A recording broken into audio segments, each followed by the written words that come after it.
Hi guys, okay, so welcome to this next podcast, and this next podcast we are going to be looking at market research. Now, first of all, we need to have an understanding of what is market research.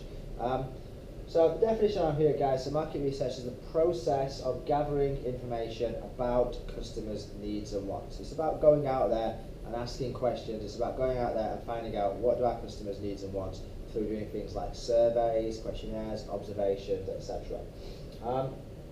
We're trying to find out information about our target market, our target customers.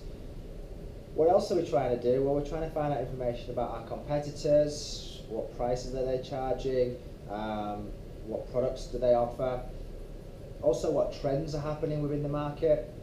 Maybe there's new technology that's about to come out. We need to be always looking, always trying to keep ahead of the competition, trying to find out what's actually going on.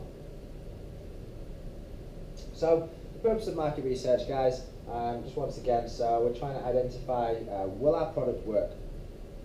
Do people want our products? Okay, you may think you have the best idea in the world. You may think it's absolutely fantastic, but you're not going to know that really until you go out there and start asking your customers, would you buy this product? Do you think it's a good idea? If I made this product, what is the demand going to be like for this particular product? Okay, just because you think it's a great idea doesn't mean it is a great idea. Okay?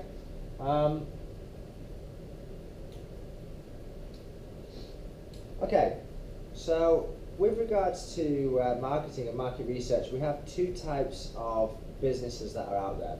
We have a product-orientated business and we have a market-orientated business. Now, a product-orientated business, what they do is they focus on the product itself. They focus on creating the best quality product that they think will sell. But what they do not do is they do not do market research first. So they have an idea, they create a product, they think it's going to be great, they create the product, and then they go out there and they hope it sells. So their main focus is on the product itself. Market-orientated businesses, they do market research first. So they do market research, they go out there, they find out what customers' needs and wants, what are they looking for, will they buy the product, what kind of features do they want on the product, what price are they willing to pay, what kind of quality are they looking for. They do the market research first, then once they have the information, they design the products that the customers are looking for. Now, over to you guys, which do you think of those two options is the best? Which of those two do you think will be the most successful?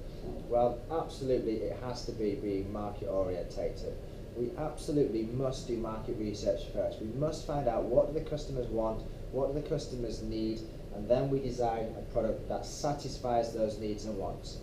Okay? Before we go down this route of being product orientated, which means spending a load of money designing, developing a product, and then what you might find out is actually nobody even wants this product.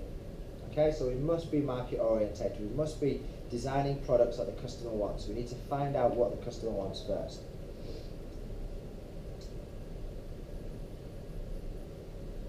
Okay, in order to find out what customers' needs and wants are, in order to find out information about new trends or find out information about competitors, there are two ways that we can carry out market research. One of those ways is primary research. Now, primary research is the collection of original data. It's new data. And it's in order to collect that data, you have to go out and collect that data yourself. So how can we collect data ourselves? Well, we can do things like observations, just going out there and looking. We can do surveys, we can do questionnaires, okay? We can do focus groups, meeting customers, and actually asking them what do they want. But the key thing with primary research is original new data because you're the one who's collecting it.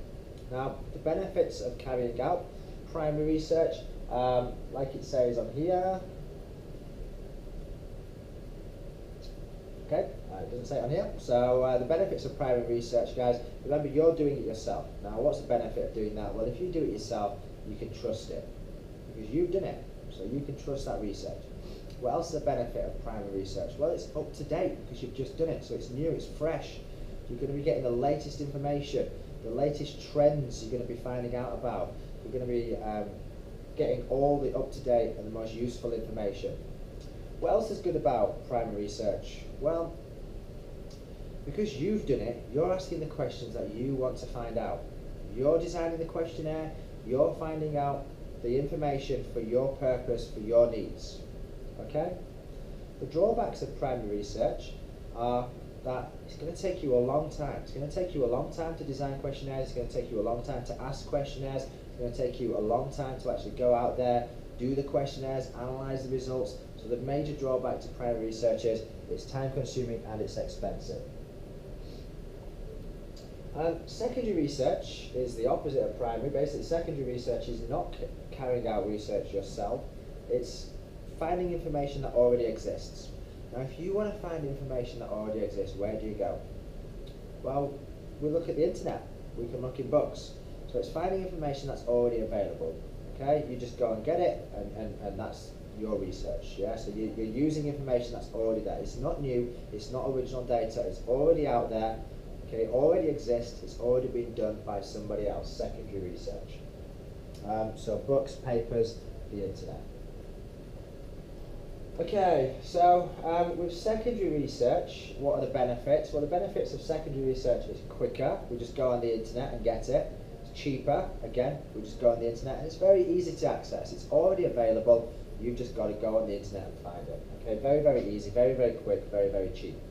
The drawbacks of using books or the internet, books can be 10, 20, even 30 years old. So can the internet. The internet's been around for 20 years. You may be going on a website that might be talking about old trends, old news. Okay, so it's not up to date, it's not fresh, it's not relevant information.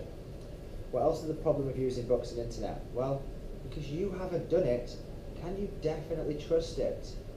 Okay, because somebody else has done it. Maybe it's not correct. And the other drawback to secondary research, because somebody else has done it, they've done it for their questions, they've done it for their purpose, their reason. It might not be relevant to you. It might not be exactly what you're looking for. Okay? So they're the benefits and drawbacks to primary and secondary research. Okay, lastly, when you're creating, or once you've done your questionnaires, once you've found your information, there are two types of data, there's two types of information that you can collect. You can collect qualitative data and you can collect quantitative data. Now, qualitative data, I've got on here qualitative, think like quality, yeah? That kind of information you're going to be asking, what do you think to this? Do you like this product? Why do you like this product? Okay? Qualitative data is people's opinions. What do they think? Yeah? Why do you like this? Okay, it's open questions about people's opinions. Quantitative data, think of quantitative data like quantity. Quantitative data can be displayed as charts, graphs. It's easy to convert quantitative data into numbers. For example, do you like my product? 10 people say yes, 5 people say no. Easy to turn that into a graph, okay? So quantitative data can be displayed as pie charts, graphs, bar charts. It's very easy to turn numbers into charts, whereas qualitative data is people's opinions. I like this product because. Much harder to turn this into a graph, okay? The last part of primary research, guys, I don't actually have slides in this one, so the last part of primary research is sampling, methods of sampling. It's impossible to go out and ask a questionnaire for every single person in Qatar. There's there's 2.4 million people live in Qatar. You cannot do 2.4 million questionnaires. So you have to select a sample. You have to select a group of people that represent the whole population.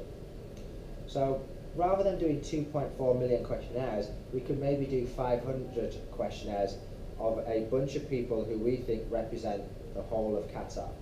Okay, now how can we select a sample? Well, I think the easiest method to explain in the exam would be random sampling. Just picking people at random. Everybody has an equal chance of being selected.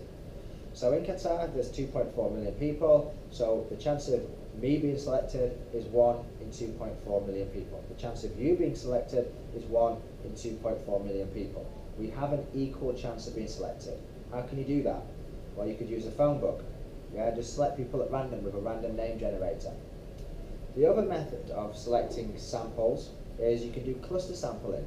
Cluster, if you think of a cluster like a cluster, that is by location. So if your business is in Doha, then you should make your sample being people from Doha, because that's your target market. Okay. The last method of sampling is quota sampling. And quota sampling, you're selecting people based on certain characteristics. Maybe you want to do a sample of 20 Muslim people. Maybe you want to do 15 Christian people. Okay, so that would be your quota. Once you've done a questionnaire on 20 Muslim people, you don't ask any more Muslims. Okay, even if more Muslim people walk past you, you don't ask any more questionnaires to them, because you've hit your quota. Maybe you want to do 10 females, so you do 10 female questionnaires.